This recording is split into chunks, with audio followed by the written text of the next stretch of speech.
Hello, dear friends.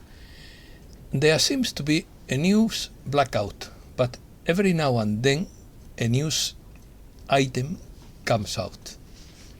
Opinion piece. Ascension Journey. It won't be like it used to be. New operating system. Zimbabwe joins the BRICS. Large Hadron Collider shut off. Mexico resists GM maize. Europe braces for a new Ukrainian exodus. Let's start. On two previous occasions, when the life of the planet was at stake, the release of accumulated negativity occurred with such a catastrophic force that all life forms perished, according to Matthew Watt. Gaia loved them all, even the people who contributed to the negativity, and each time they left, it saddened her deeply. This time, she wanted her residents not only survive, but to physically ascend with their planetary body, which should be restored to its original pristine health and beauty, so that all its life forms could flourish and live together in joy. Joy and harmony. This clear vision of that earth manifested in the universal continuum, accommodating Gaia's desire and her body's immediate need to begin to rid itself of negativity, required a massive amount of light, and the Creator authorized powerful civilizations to provide it. The initial infusion established the Earth's orbit, freed it from the entrenched negativity of deep third density, and allowed it to begin to ascend. Naturally, that light and all that comes from those distant sources would also be available to all life forms. But another question was how to motivate humankind to look through the darkness that enveloped the planet so that they could see the light. It was at this point that the Council came into the picture. They took on the task of inspiring the peoples to take charge of their personal ascension through receptivity to the incoming light, so that they would generate their own light with forcefulness. This was essential for two reasons of equal importance to ascension. Light transforms the carbon cells of the bodies into a crystalline structure that can survive at the frequency levels that Earth will ultimately reach, and by dissolving the veil between third density consciousness and soul level awareness. The light opens the heart and mind to the spiritual enlightenment that engenders soul growth. The Council devised a plan after discussing all the complexities and requirements involved. The first being that the free will of all beings must be honored according to an edict from the Creator to the rulers of all universes. It had to be put into a linear time frame for your understanding, and since it is your world, it could only be what you want it to be. Therefore, all aspects of the plan had to become part of the collective consciousness, that mass of energy of myriad thoughts, feelings and actions that directs the activity in an Earth's field of potential and determines what happens in your world. Prenatal agreements are always made with unconditional love and are designed to benefit every soul who participates in the shared life. And so, it was with the Council's plan, albeit the most unusual and far-reaching ever devised. Never before in this universe had an entire civilization reached an agreement whereby the vast majority would undertake such a monumental challenge, to complete in a single lifetime all the third density karmic lessons they needed to achieve the balance and evolve spiritually and consciously into fourth density. This unique opportunity attracted millions of eager souls, many more than could ever enter Earth's population, and those selected were informed of every part of the plan. They knew that after birth they would remember none of it, but inner guidance would keep them on track through messages to consciousness from the soul, intuition, instinct, aspiration, and inspiration, for this is true for every physical lifetime. The striking difference this time was that all participants knew that they would be helping to create a linear time, a world that already exists in the continuum, by virtue of Gaia's manifestation, and all were confident that they would be masterful in their chosen roles. However, in the Council's planning of a process and precedent in speed and scope, they wisely took into account that some of the weaker souls might falter and receive assistance in addition to the continuing rate of light from distant civilizations, and the plan included various means of handling that contingency. Stronger souls who had shared life with weaker souls could assume a portion of the heavy karma of those souls. Volunteers for those roles were in fourth or higher densities, as were energy healers, psychic intermediaries, and telepathic communication receivers, who would assist in their respective ways. A multitude of souls were needed to become guides and standard bearers.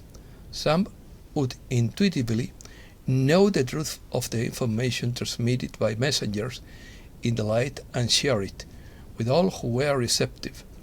Others would actively participate in various reform efforts or prepare for professions where they could influence positive change, and other roles would be played by some of the many souls who would exemplify the power of positive thoughts and feelings and the joy of godly living. Reset news.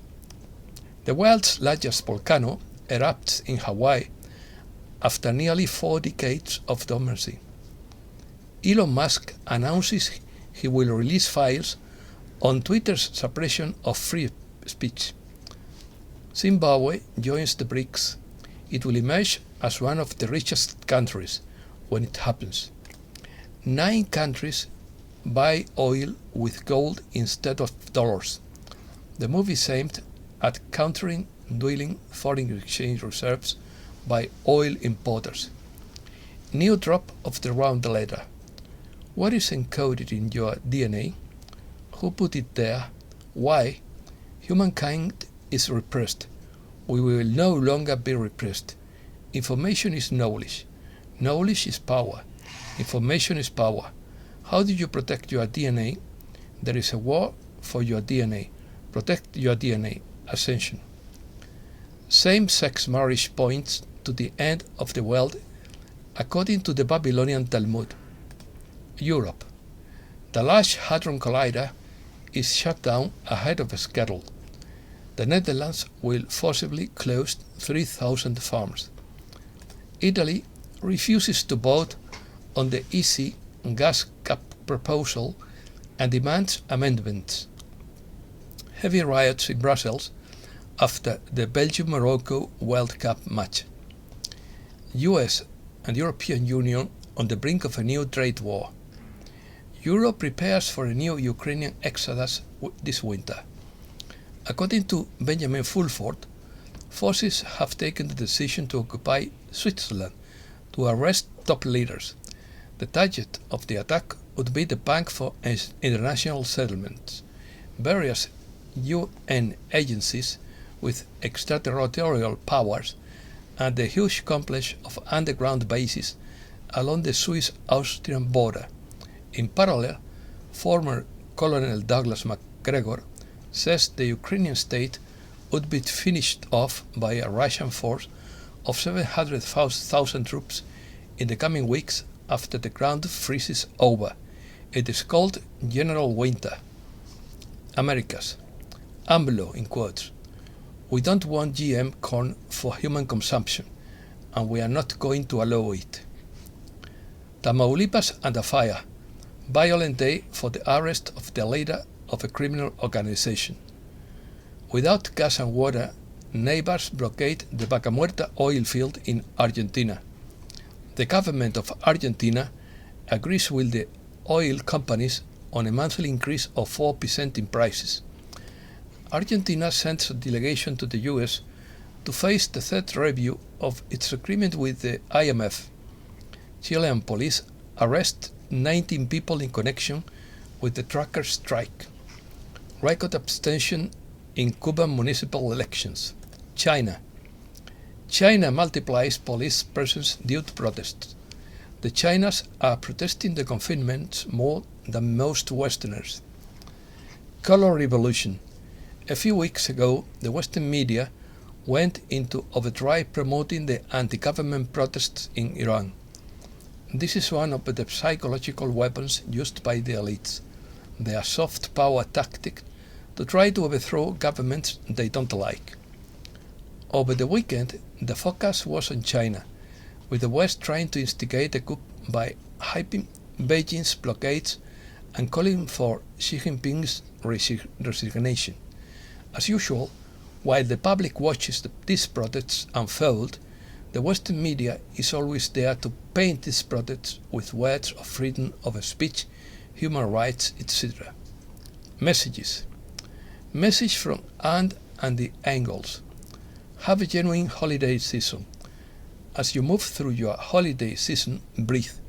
Remember to relax, slow down, and enjoy the moment.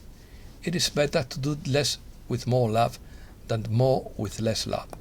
It is better to engage in the activities you choose rather than rush through them and, in doing so, miss out on moments of your life. Ascension Guide by Jennifer Crockett. To move from 3D to 5D, we have to learn a whole new operating system. What worked in 3D will sabotage you in 5D. It's like using a hammer to fix an electronic device. They are not compatible. 5D is soul-driven. The soul never shouts. It whispers.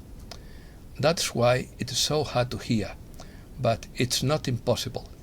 It has very clear signals that it uses to guide us. Master Dual could explain how to ignite your light body. He was a Tibetan master in an ancient esoteric tradition. You will be able to ask for a flow of energy from that light body to merge with your own self for a specific purpose. Only you will know what the specific purpose is. Whether it is wisdom, healing, clarity, remembrance, new skills and abilities, you can connect with many different light beings and their light bodies, asking them to share with you the most appropriate energy from their light bodies, sending it into your body for a specific purpose and reason. This process is a most delightful experience. It is an initiation that feels like a blessing, for it is as if the Creator universe is gifting you with sacred gifts that allow you your health to improve, your vitality to increase, your light to become brighter, and can even increase its sensitivity to your own being and to create a consciousness. And that's all for today. Thanks a lot, dear friends.